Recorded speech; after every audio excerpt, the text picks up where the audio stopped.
कौन बनेगा बिहार का मुख्यमंत्री? दरअसल यह सवाल आता है चुनाव के वक्त, लेकिन अभी बिहार में यह सवाल सबसे ज़्यादा पूछा जा रहा है। लोग यह पूछ रहे हैं कि आने वाले समय में बिहार का मुख्यमंत्री कौन है। अमूमन यह बातें होती हैं ठीक चुनाव के वक्त, लेकिन जैसे ही चुनाव ख़त्म हो गया और चंद महीने बाद जो स्थितियां बिहार में बनकर आई है, उसको लेकर ऐसा लगता है कि बिहार की सियासत में कुछ नया होने वाला है, ऐतिहासिक होने वाला है। अब तक जो ना हुआ सो होने वाला है। बिहार के वर्तमान मुख्यमंत्री नीतीश कुमार ने राज्यसभा में पर्चा भरा, अटकलें तेज हुई, चर्चाओं पर विराम लग गया, चुनाव लड़े, जीत गए। अब वे राज्यसभा जाएंगे। बेशक अब मुख्यमंत्री का चेहरा होगा कौन, इसको लेकर के कई नामों की चर्चा है। डिप्टी सीएम सम्राट चौधरी, मंत्री अशोक चौधरी बिहार सरकार के मंत्री हैं, दिलीप जायसवाल और कई ऐसे नाम हैं जिनकी चर्चा लगातार है। लेकिन इस बार जो 3-4 दिन पहले जो घटना हुई है, उसको लेकर के थोड़ी सियासत अलग रुख मोड़ती जा रही है। बिहार के राजनीति में नीतीश कुमार के बेटे निशांत कुमार की एंट्री हो रही है। यह पहली बार है जब वे एक लंबे अरसे के बाद, यानी उनके पिताजी वर्ष 2005 से मुख्यमंत्री है बिहार के, लेकिन एक लंबे अरसे के बाद वे राजनीति में एंट्री ले रहे हैं। निशांत कुमार इंजीनियर हैं। उन्होंने मेसरा झारखंड से इंजीनियरिंग की पढ़ाई की है और एक बिहार की राजनीति में जो एंट्री हो रही है कैसे शख्सियत की, उसको लेकर के लगातार चर्चा है। वाकई में नीतीश कुमार को आगे आना चाहिए था। हालांकि देर सवेर निशांत कुमार को राजनीति में लाया जा रहा है और बिहार के लोगों के लंबे समय से मांग थी कि नीतीश कुमार के बेटे निशांत कुमार को राजनीति में लाया जाए, बिहार की राजनीति में लाया जाए।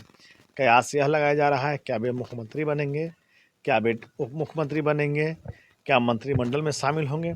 कई चीज़ें हैं जिस पर अभी कुछ भी पार्टी की तरफ से या किसी वरिष्ठ नेता के तरफ से यह क्लियर नहीं हुआ है। लेकिन इतना तय है कि नितिन नवीन ने अब रिजाइन दे दिया है। वे बीजेपी के राष्ट्रीय अध्यक्ष थे। कुछ दिन पहले ही उन्होंने बीजेपी के राष्ट्रीय अध्यक्ष का पद संभाला था। अब उन्होंने रिजाइन दे दिया है। रिजाइन उनका स्वीकार कर लिया गया है। माना यह जा रहा है कि बिहार की राजनीति में, बिहार की सियासत में उनकी एंट्री होगी। वहीं दूसरी तरफ नीतीश कुमार अब दिल्ली जाएंगे। राज्यसभा का चुनाव उन्होंने जीत लिया है। हाल ही में मैंने आपको इसके बारे में डिटेल बताया था। अब जो बिहार में होने जा रहा है उसको लेकर के कई तरह के कयास अभी भी हैं, क्योंकि जो घटनाक्रम हो रहा है वो काफ़ी लंबे समय से हो रहा है। नीतीश कुमार के नाम की चर्चा पिछली बार भी हुई थी, हालांकि वे पिछली बार नहीं गए थे। पिछले कार्यकाल में उन्होंने ऐसा हुआ था। इस बार के कार्यकाल में वे राज्यसभा का चुनाव उन्होंने पर्चा भरा, निशांत कुमार आगे आए हैं।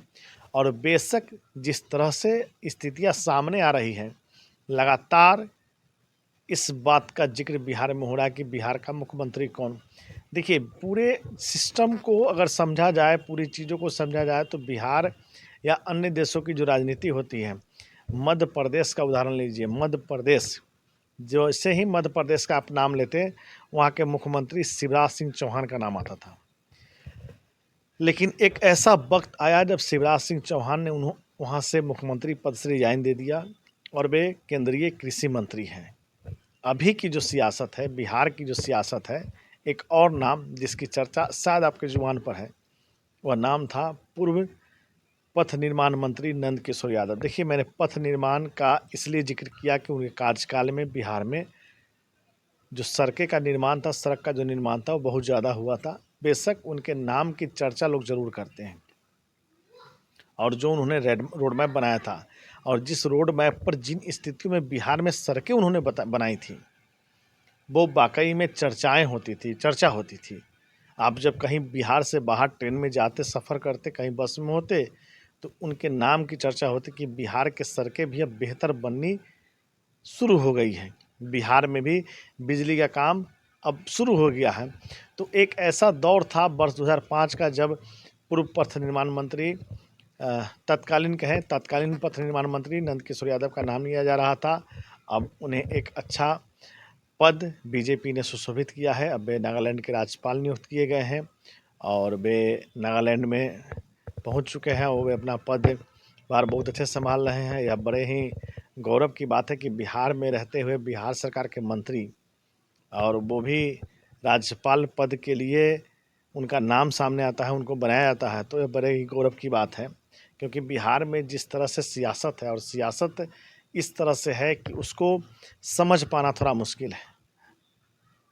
तो कहीं ना कहीं देखा जाए तो बिहार की वर्तमान राजनीति में, वर्तमान परिवेश में अब जो नाम की चर्चा हो रही है सबसे ज़्यादा, उसमें 3-4 नाम है। सम्राट चौधरी डिप्टी सीएम, नीतीश कुमार के बेटे निशांत कुमार, नितिन नवीन का नाम जुड़ गया है। और आने वाले समय में यह सब स्थिति क्लियर हो जाएगी, क्योंकि बिहार में जिस तरह से बीजेपी अब चाह रही है, क्योंकि वो कई वर्षों तक सहयोगी पार्टी के रूप में रही है। एक लंबे समय तक आपको याद होगा कि सुशील कुमार मोदी डिप्टी सीएम रहे थे, और वे बीजेपी के काफ़ी पुराने नेता थे। बिहार में भी उन्होंने एक लंबा कार्यकाल पूरा किया बतौर डिप्टी सीएम, और अब शायद अब हम लोग के बीच नहीं कन्फर्म है कि अब हम लोग के बीच नहीं रहे। उनकी मौत हो चुकी है, किसी बीमारी से लंबे समय से जूझ रहे थे, तो उनकी मौत हो गई है। और अभी बीजेपी की तरफ से सबसे सहयोगी तौर पर देखा जा रहा है नाम सम्राट चौधरी का। मुख्यमंत्री के नाम के तौर पर भी सम्राट चौधरी का नाम लिया जाने लगा है, क्योंकि जैसे ही इस बार का जो चुनाव हुआ वर्ष 2025 का, उसमें गृह मंत्रालय जो हमेशा के नीतीश कुमार ही अपने पास रखते थे, अब वो गृह मंत्रालय सम्राट चौधरी के पास चला गया था। तो कयास यह लगाया जा रहा था कि आने वाले समय में बहुत जल्द भाजपा अपना मुख्यमंत्री बनाएगी। लेकिन जिस तरह से अब के जो हालात है, उसको देखकर यह कह पाना थोड़ा मुश्किल हो रहा है कि बिहार का मुख्यमंत्री होगा कौन। लेकिन जिनके नाम की चर्चा रेस में है, मैंने आपको बतला दिया। नीतीश कुमार के बेटे निशांत कुमार, डिप्टी सीएम सम्राट चौधरी, नितिन नवीन ने रिजाइन दिया है, तो देखते हैं कि वो किन पदों पर आते हैं। लेकिन बिहार की सत्ता में, बिहार की सियासत में जिस तरह विकास के नाम पर बीजेपी एक लंबे समय से बिहार की सियासत के से साथ रही, जुड़ी हुई रही, वह काफ़ी काबिल तारीफ़ रही। और लोगों ने इसी का इनाम या बख्शिश वर्ष 2025 के चुनाव में बीजेपी को मैंडेट के रूप में दिया।